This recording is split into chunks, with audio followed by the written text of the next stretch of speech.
God tells us this idea of preparation. Do you know in Jewish thought, the idea of raising a child meant that I have the responsibility to prepare the child? That it was abusive to have a child, to give birth to a child, and then not engage in activities that would, prepare the child for adulthood. That meant that when I had a child, I would immediately say that I have to make sure that my child can read and write, that it is not the school's responsibility because the school didn't have them.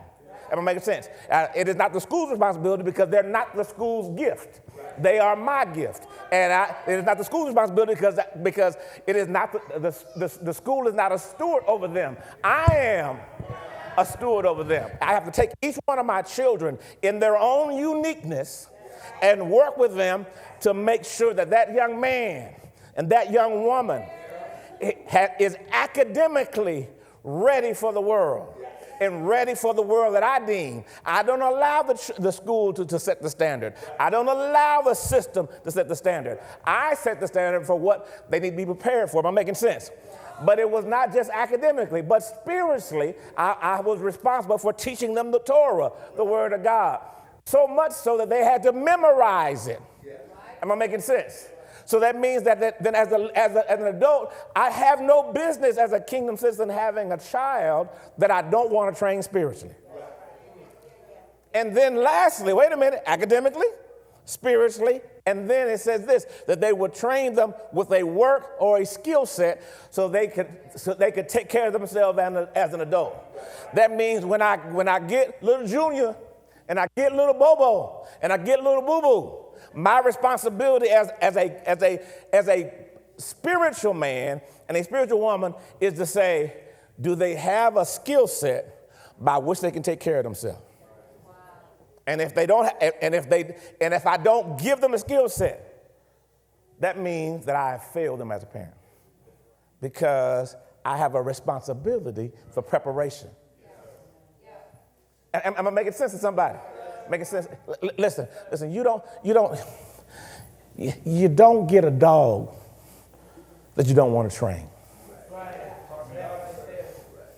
You have the responsibility for preparation. And if your dog is still stealing food off your table and peeing in the house and chewing up the rug and everything else, the dog is looking at you saying, you the problem.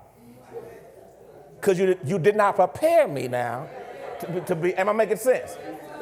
So that means if little Junior, little Bobo, little Nene, little Kiki is around you and you're saying, am I preparing them so that, listen, it is not my responsibility as a parent, and I'm working my way around, don't get me wrong. It's not my responsibility as a parent to make sure that you come home for Christmas. It is my responsibility as a parent to make sure that you are going to be a responsible kingdom citizen who is an adult who can take care of yourself, your responsibilities. You have adequate job skills and work skills, entrepreneurial skills, and I put everything in you so that when I release you from my home, you're able to grow, maintain, and be a responsible spiritual steward, a responsible academic steward, and a responsible financial steward over all that God has blessed you with. Am I making sense? And the reason why many of us are still suffering from little Bobo, little Kiki, little Nene is because we haven't valued preparedness. We have a preparation as a kingdom value. In John 14:1, he says this, let not your heart be troubled. You believe in God, believe also in me, right? In my Father's house there are many mansions. If it were not so, I would have told you. Now he says this, I go to prepare a place. That means that I'm leaving, but I'm not leaving to go on vacation. I'm leaving to work. Why? So that you got a place to come to. Am I making sense? So preparation was not I hope you get it. Preparation is that what you're supposed to be. Am I making sense? Woman of God, if we use preparation as a value for dating, Why am I dating when you have no place for me to go? Well, lose my number. You borrowing what? You want to borrow my car? You don't. You want to? We want to go. What? You telling me that you got high standards? I must not. I'm talking to you. It's getting quiet. Because notice in Judaism, it was natural for the man to go in. It was not an exception. Oh, you one of them good men. But hidden in this text is this. The idea, you guys, that the man had the ability to do it.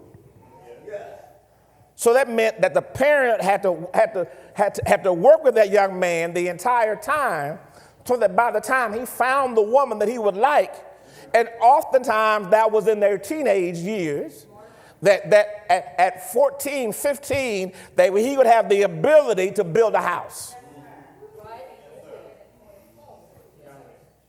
And he would have accumulated some things that he can give a dowry. Am I making sense? So that means preparation is a kingdom value. Am I making sense to somebody? Now preparation, listen, it says this. In 1 Corinthians 2:9, it says this.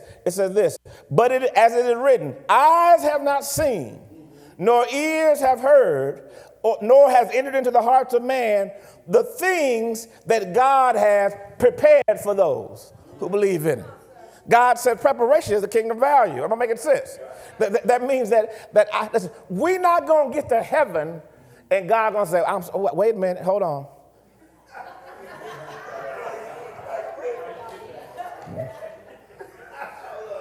Don't open up the gate yet. Wait. Hold on. Keep him at the door for a minute. Give him some water and wait for a minute. Am I making sense? So that means as a kingdom citizen, it is not a rising to the level. Preparation is just what we're supposed to do. Am I talking to anybody? Preparation is not a Moody-esque idea. Preparation is not a doctor-esque idea. Preparation is a kingdom idea. Am I making sense?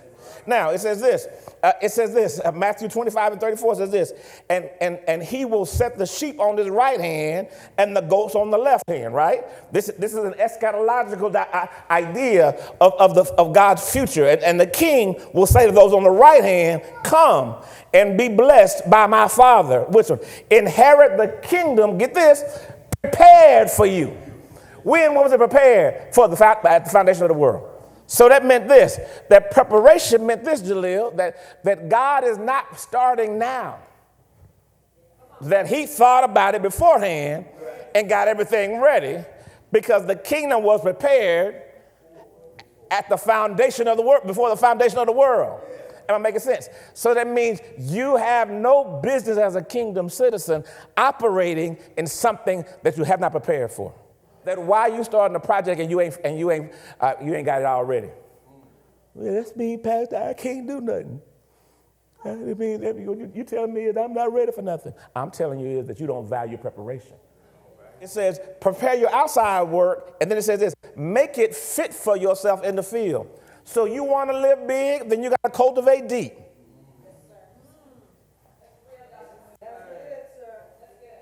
You want to live on this level, then you're going to cultivate deep on this level. That means you got to dig.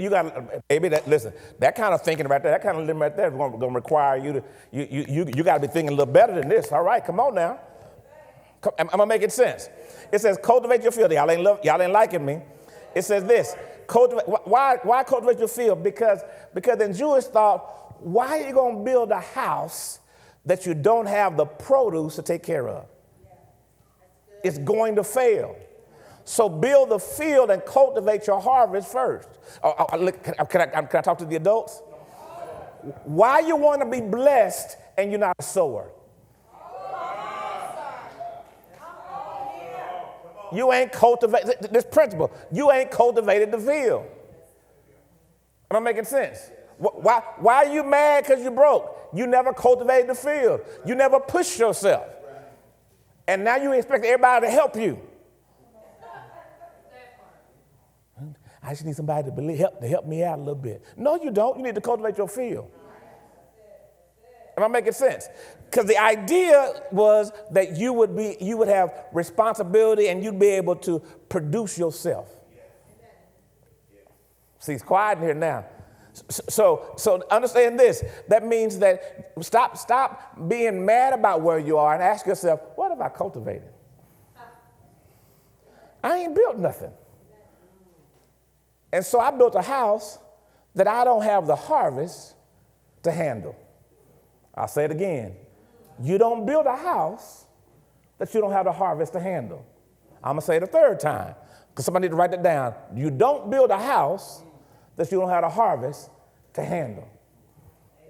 Am I making sense? It says this. It says this. Prepare your outside work. Make it fit for yourself in the field. And then it says, and afterward, build your house. Why you want to be comfortable with no hard work? Preparedness. But notice the principle behind that is prepare. Can I read something from the Message Bible? Because I read it from New King James, then I read it from King James, then I read it from NIV, and then I read it from New Revised Standard. But when I read the Message version of this text, it just resonated with me. It spoke to my spirit. The Message Bible, Proverbs 6, verses 6 to 11. It says this, you lazy fool.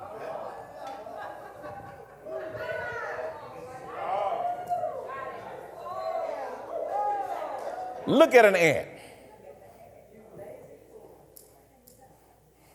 It says, watch it closely. It says, let it teach you a thing or two. Nobody has to tell it what to do. It's not tailorized. All summer, it stores up food. At harvest, wait a minute.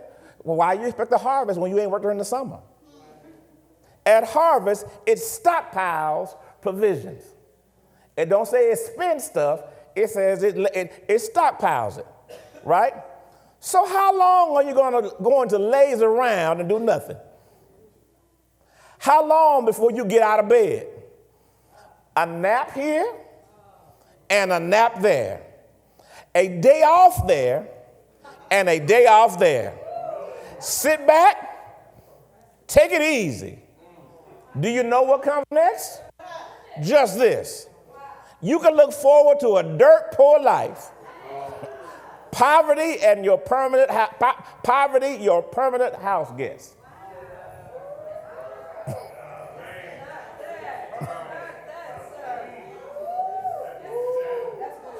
I was like, I got to read that version of it today.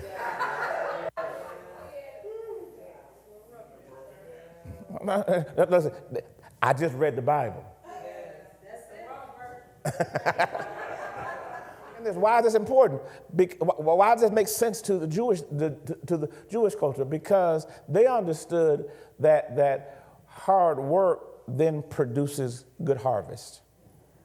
And so the idea of not wanting to work hard, put in the time and the effort, they said it's oxymoronic to progress. Right. Apostle said this the other day. We were at lunch, and he said it, and sometimes, you're sitting around, and he just drops nuggets.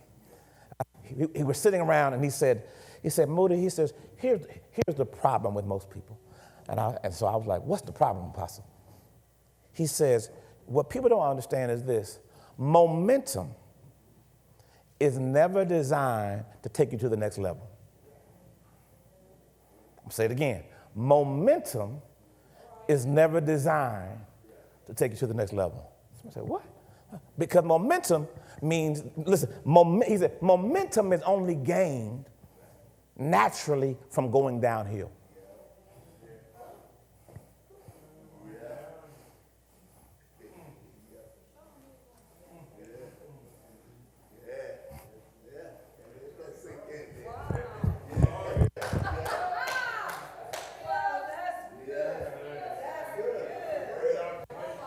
He says you got to get a ski lift up up the mountain. But to come down the mountain is the momentum. Am I making sense? And he says, and the problem with momentum is this. Sometimes you can be fooled to think that you're moving up because the momentum from going down was enough to push you up a little bit. That's real. That's real. But you can only go so far. Yeah. Come on, sir. Oh, yeah. Come on down. Am I making sense? He said the next level is only attained by effort. And most people want to live off momentum, not effort.